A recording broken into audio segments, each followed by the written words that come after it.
What up, everybody? This is your boy Dedrian Colon from House of Wrestling. This is my review for the March 25th episode of AEW Rampage. Like, share, comment, subscribe. Follow House of Wrestling on all social media platforms. Follow me, Dedrian180, on Twitter, TikTok, and Instagram. This Rampage was so much fun. The main event, I personally think AEW has stumbled upon something really, really good and organic with these guys. Swerve Strickland, Ricky Starks, their pre-match promo with Mark Henry, it's time for the main event.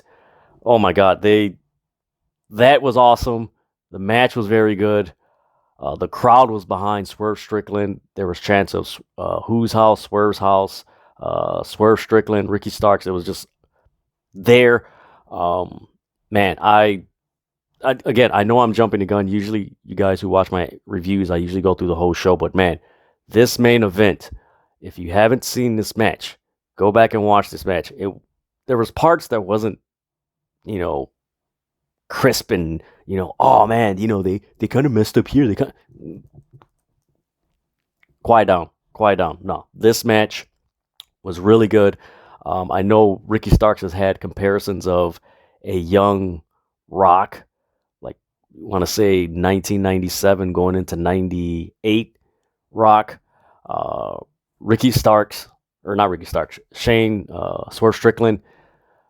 It's hard to compare him to any. I would say, man, I don't want to compare him to Booker T, but that's the closest thing I can compare him to as far as that charisma, where it's just there. Maybe 2002, 2003 Booker T, where he was just like the crowd was behind him.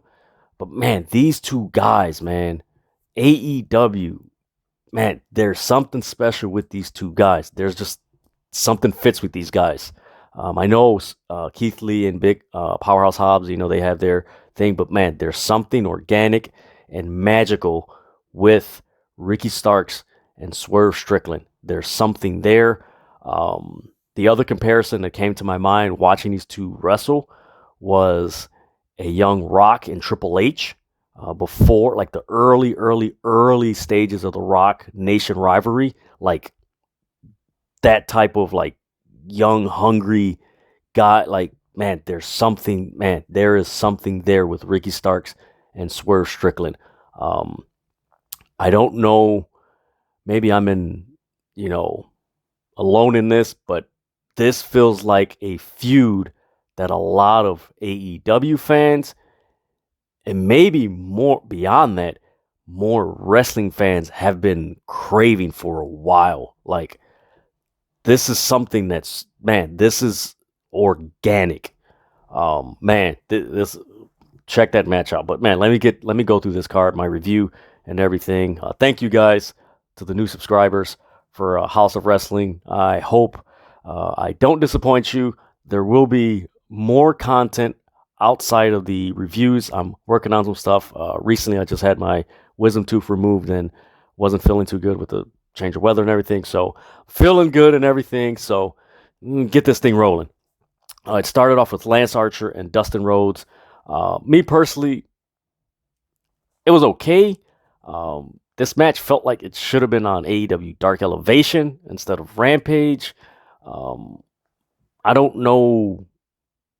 It was okay. I do feel after this match, that Lance Archer could be and possibly added to the Ring of Honor roster. It just feels like he fits there. It doesn't feel like there's anything else for him to go as high as far as AEW because they're still stacked and loaded. And that's saying something because like they just lost Cody Rhodes and Kenny Omega's out. That's crazy and they haven't missed a beat because they're so deep. But yeah, this was a pretty cool match. Dan Lambert was out there. Thank God he didn't say anything. This is how you like Dan Lambert. This is cool. Archer, on his way to the ring, he attacked a student, Dustin Rhodes' student. He just beat the hell out of him. What else was there? What is it? Bear with me. I'm looking at my notes. There was a post-match beatdown. Dustin Rhodes won. So that now it makes sense why I said that after the match, Lance Archer, I could see him going to Ring of Honor. One thing I did like about this match, and commentary brought this up, and it was more Excalibur. The loss will send Archer down in the rankings. That's one of the maybe they said it before, but it's one of the few times I've heard them mention the rankings. And I do feel that because Tony Khan's purchased Ring of Honor, and of course Ring of Honor has a very technical and statistical somewhat structure as they had before. Not saying it was completely like that, but you get what I'm saying, guys. But it feels like that might be implemented more into AEW, where it's more like, okay, this makes sense. He's down in the rankings. He wants to get up, which adds a little bit more logical approach to storytelling, where you don't have to come up with this grand creative idea. You have a ranking system. This guy who's ranked 5th wants to be number 2, but he has to beat a few people to get there. And if he doesn't beat them, he falls out. And if someone who wants at number 2 wants to stay there and go to number 1, they have to beat everybody. I love that.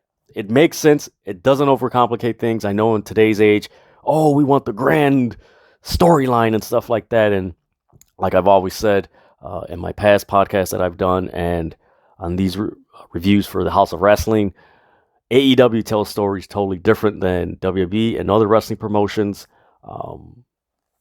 Does it need to improve? Yes. Again, there's a 2.5-year-old company.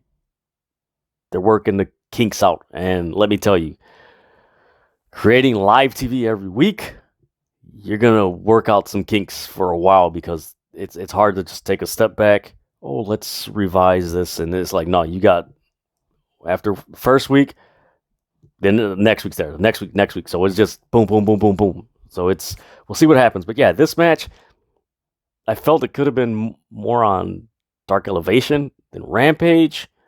I don't know. Maybe that's me.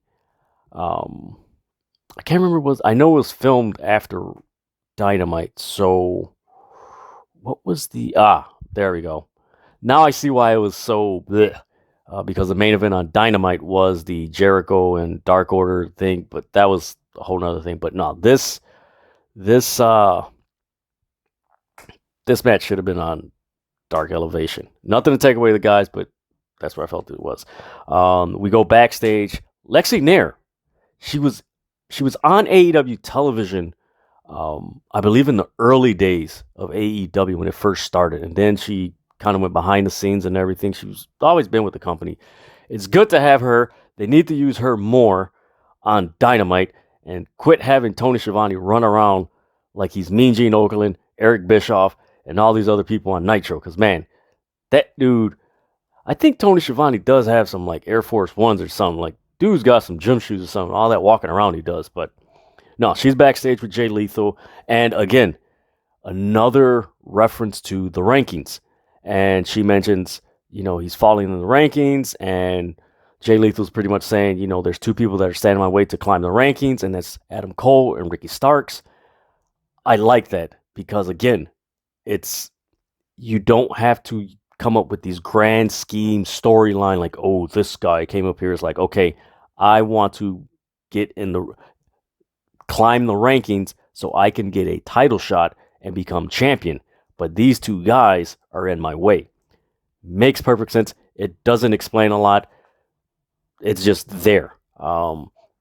Maybe some wrestling fans want more detail and intricacies with it. But I mean, let's face it, it's pro wrestling. You're fighting another guy and you want to win so you can be champion and make more money and be more famous and make more money.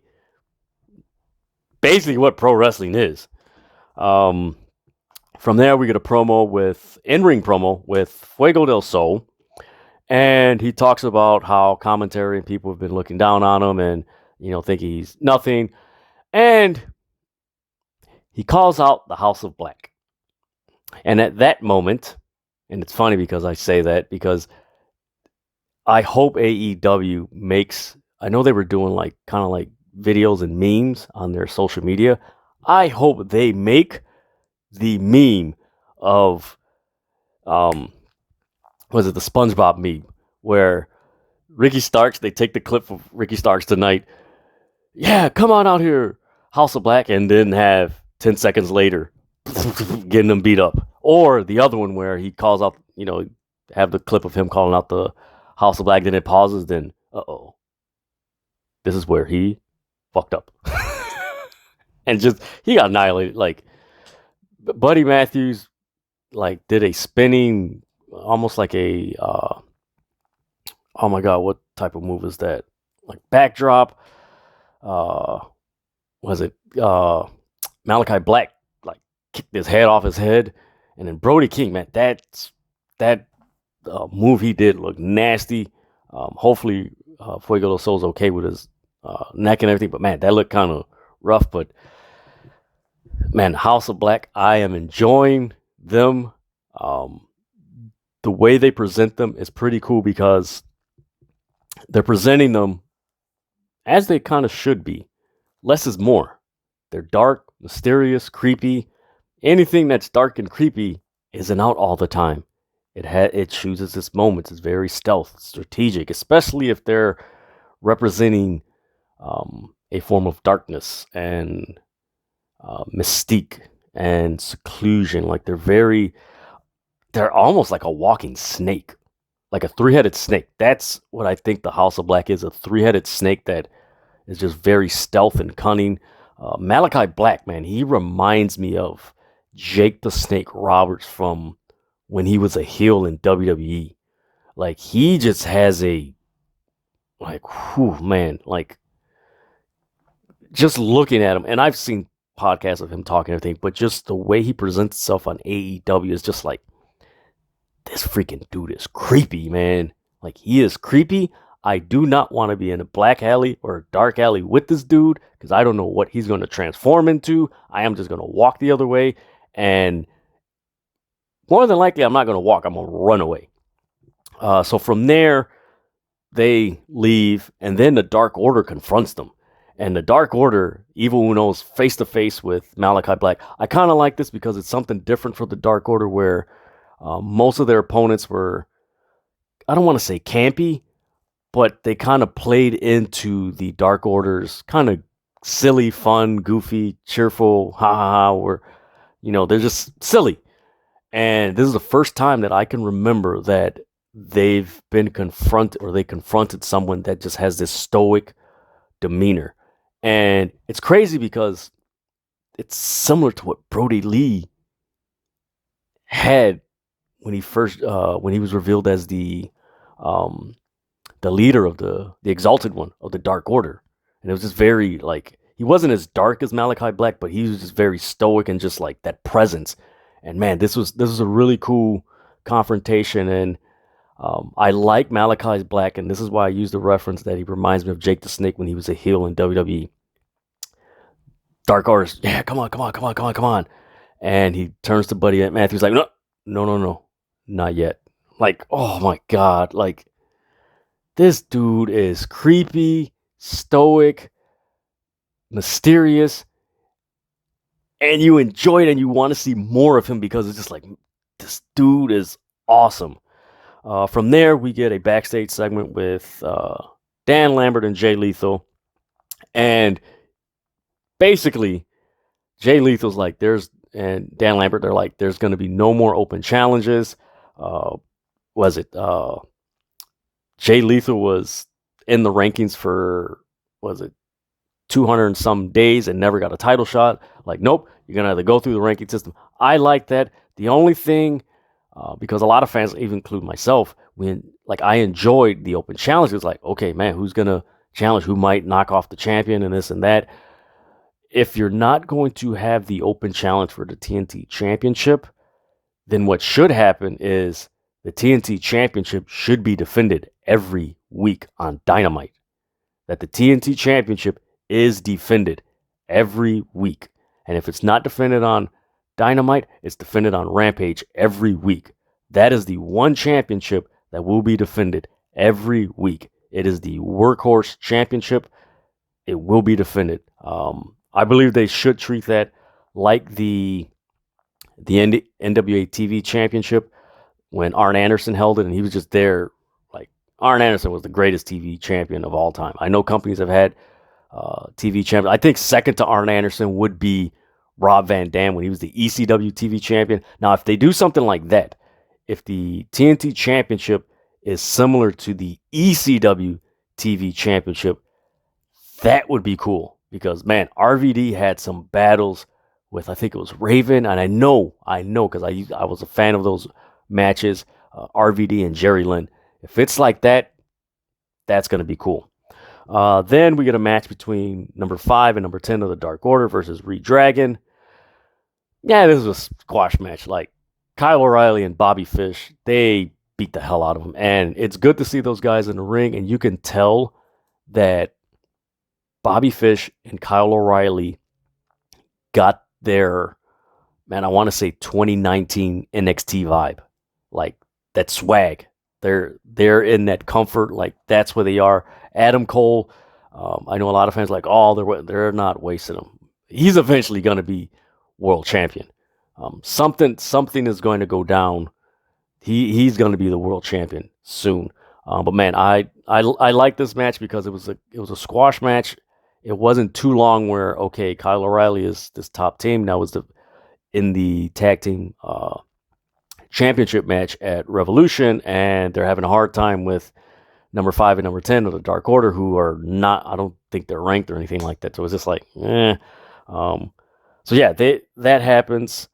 What I did like about this was after the match, Luchasaurus and Jungle Boy and Christian, they come to the ring. I honestly think Christian is going to turn on Jungle Boy and Luchasaurus and join Adam Cole and ReDragon. And he actually fits those guys. When Christian Cage was a heel, like, he fits those guys. So after, as Luchasaurus and Jungle Boy and Christian head to the ring, somehow they come to the ring with their belts, which is stupid.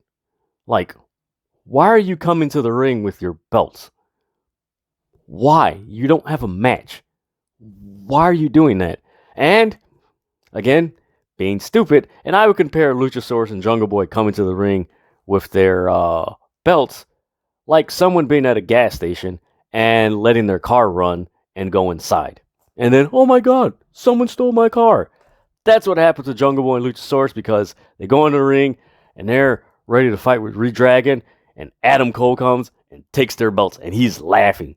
He's laughing, and ReDragon runs out and they take their belts. So I know Adam Cole stole the AEW World Championship on Wednesday, and he stole the Tag Team Champ. This is funny. Freaking Adam Cole's a thief now on AEW. Who would have thought? Then we get a promo with Nyla Rose talking about the disrespect, why she attacked Thunder Rosa. And I do got to say this. Nyla Rose does not need Vicky Guerrero. She does not need Vicky Guerrero. She can talk. She is a very good talker. If AEW would let her personality out, the personality that, if you follow her on Twitter, she's freaking hilarious and just fun. Like, if they let her be that character, you just took her character to another level and just gave her another wrinkle in front of the crowd. Because one thing I can say, she's probably one of the few wrestlers, I would say, that they kind of like overused somewhat in the first 2.5 years. Because let's face it, after Wednesday, everybody said it's like, once someone gets the world title, the first opponent is Nyla Rose. And it's just like, okay, that's kind of becoming a recurring thing. Like, you have all these women, like, kind of like freshen it up and give it a break and get someone else. If you want someone to continue to fight for championships, you got to put someone else in that role. But yeah, Nyla Rose does not need Vicky Guerrero. And I did tweet this. I honestly believe Vicky Guerrero should be in the Jericho Appreciation society. She fits that group. Trust me. Vicky Guerrero fits that Chris Jericho faction. From there, we had Nyla Rose in a match with Maddie Winkowski. Again, squash match. Just that was as quick as I said it was a squash match. That's how quick that match was. That's what it was. Then we get to the certification of appreciation from QT Marshall. He's giving a certificate to Hook. Hook comes out. The crowd loves him. Hook is Hook, man. That dude's got a lot of swagger. It is fun to see this dude out there. Hopefully, they give him some more matches, and eventually he gets on Dynamite. I think that's something, that AEW needs to capitalize. Not soon, but I want to say right before and definitely after Double or Nothing. You need to start putting Hook, Swerve Strickland, Keith Lee, and Shane Strickland, all those guys on Dynamite. Like, you need to start putting those charismatic guys on Dynamite because it's getting to the point, like, you got to get them there. And even Ethan Page, like, you got to start, like, you got some fresh guys that can take you to another level because, granted, AEW, they just had 1 million viewers for this past one, which I'm shocked. But, like, you got a core group of guys that can get you close to that 2 million viewers. Like, you got those guys. Just got to get them out there and just let their characters be displayed. So, QT Marshall calls out Hook. Hook comes out to the ring, and they're showing him the certificate and everything. Aaron Solo, he has the confetti and throws it and everything. Hook just looks at the thing, and he just rams Aaron Solo's face into the certificate, which is in glass, and breaks it, and then just walks off. And the crowd is going nuts. As... Excuse me, guys. As Hook is walking up the ramp, Danhausen comes out. I did not expect this. This was funny. Danhausen, he curses him, and Hook just looks at him, and then just walks around him. And Danhausen's just like, I cursed him. What? I cursed him. That was pretty cool. It wasn't too much. It wasn't like cheesy or anything. It was just, it's what Danhausen does. And it was just lighthearted and fun. I liked it. So from there, we cut to the backstage promo with Swerve Strickland and Ricky Starks. And I talked about this earlier in this video. This was dope. So Ricky Starks, mind you, if you've seen the backstage segment with Mark Henry and everything, he's in the middle and, it's split screen. Ricky Starks goes first and he mentions, I'm tired of the newcomers. They have this sense of entitlement. And he goes to Swerve Strickland. He's like, look, there's a reason why you got evicted from your last house. Fighting words. So then Swerve Strickland, he counters with, you know what, I'm gonna beat your punk ass. One thing my last house taught me was don't feel entitled, just take. It's like, ooh. And as they're doing this and the crowd is, cheering and everything, and Swerve does his thing. Whose house is it? Swerve's house. And the crowd, like, they said it loud. Like, Swerve's house. Like, this crowd was behind these guys. And, of course, Mark Henry, it's time for the main event. So then they cut to commercial. They come back, and then they announce, and this is another interesting thing, and thankfully they're starting to do this with the women. They announced that, I believe it's the Bunny that's going to have a qualifying match for the Owen Hart women's tournament. And they're going to introduce a new signee for the women's roster. Thank God, because there's a lot of women talent out there that they need to add more depth to that women's division, especially, in AEW. Of course, they're going to do it with Ring of Honor, but man, they need to do that because they need some depth. So I'm looking forward to that. So after they do that, Swerve Strickland comes out to his song. I love that song, man. And that crowd was behind him. And man, this match was dope. There was a spot where Swerve Strickland, he like drop kicked Ricky Starks and he fell on the ground, and Swerve Strickland's doing Ricky Starks dance and everything, and he's mocking him. I was like, oh, okay, this is dope. At a certain point in the match, the crowd is literally chanting, "This is awesome! This is awesome! This is awesome!" Man, it was so dope. So the way the match ended, Swerve Strickland was I believe he did another drop kick, and he went through the ropes, and Powerhouse Hobbs just clotheslined the shit out of him, and he threw him back in the ring, and Ricky Starks rolled him up 1, 2, 3.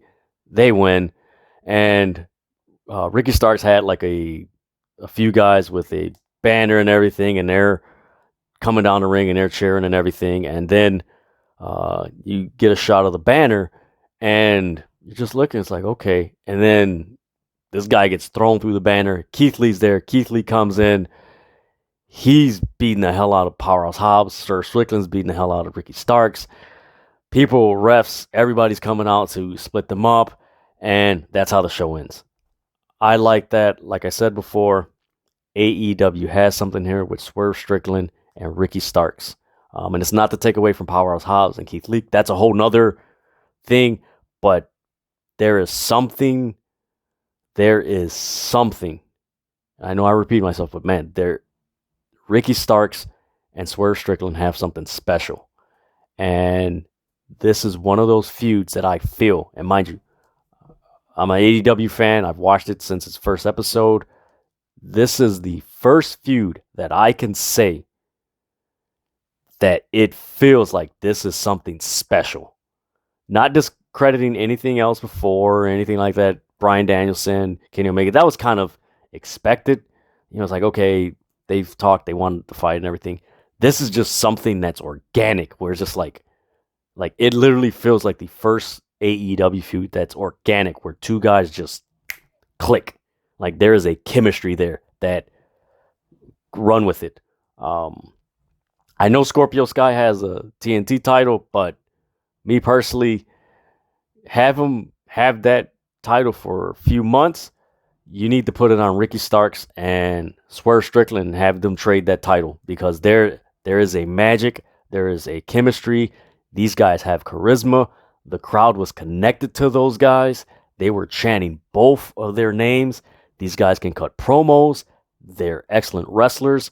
They fit the bill of what you want out of a superstar. Again, there's a reason why Swerve Strickland was in WWE. Granted, they may not have used him to his full potential, but there's a reason why William Regal, Triple H, and those guys signed him, because he's got that. That's how I feel, man. Let me know what you feel. Comment, leave a comment and everything. But man, that main event, man, if you haven't seen it, go and watch it. Ricky Starks, Swerve Strickland, AEW Rampage. Man, tell me those of you going to watch the review, let me know if you feel the same thing or don't. But man, there's something, it just felt organic with Swerve Strickland and Ricky Stark. There's something special with these guys. Man, I'm looking forward to this. But so that is my review for the March 25th episode of AEW Rampage. Like, share, comment, subscribe, follow, comment on the House of Wrestling. Also, follow me, Dedrian180, on TikTok, Twitter, and Instagram. Whew, man, what a fun show. What a fun show. Except for the first match, which could have been on Dark Elevation, but that was a fun show. But with that, like I always say, stop fighting over wrestling. Because this coming week, we're getting wrestling for the next 2.5 weeks. I think the one day that's not going to have any wrestling is like April 10th. So we're getting nothing but wrestling all those days. nights of WrestleMania, Supercard, multiverse matches, the Ring of Honor pay-per-view. You're going to have Stand and Deliver, like, so much wrestling, man. Just enjoy, man. This is fun, especially with everything going on in the world. People are going through a lot of stuff, man, and pro wrestling is just our escape to get away from what's happening in the world for a while. So that is my review. Until next time,